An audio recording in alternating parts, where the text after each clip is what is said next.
ยันร่วมมือกันสร้างสาพัฒนาปลูกพืชเงินหอมผ่านการอบรมสันดี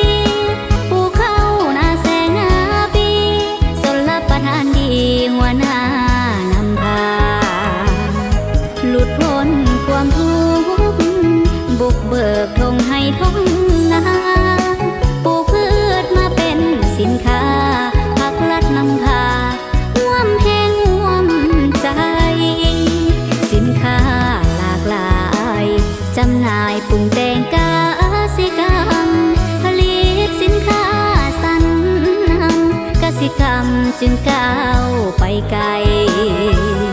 เลี้ยงสัตว์ปลูกฝังโรงงานตั้งสาเขียวลังใหญ่10 ปีที่ญาติมาได้กสิกรรมป่าไม้เมืองเยี่ยมพัฒนา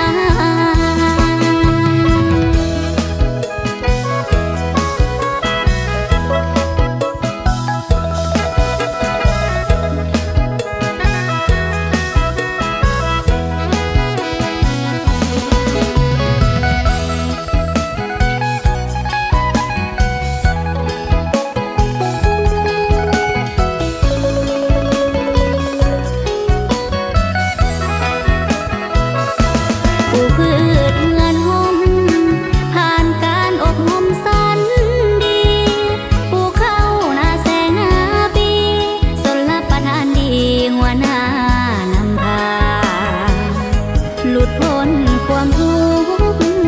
บุกเบิกธงให้ท้องนา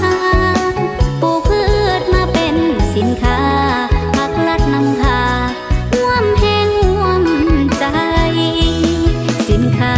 หลากหลายจำหน่ายปรุงแต่งกสิกรรมผลิตสินค้าสรรนำกสิกรรมจึงก้าวไปไกลเลี้ยงสัตว์ปลูกฝัง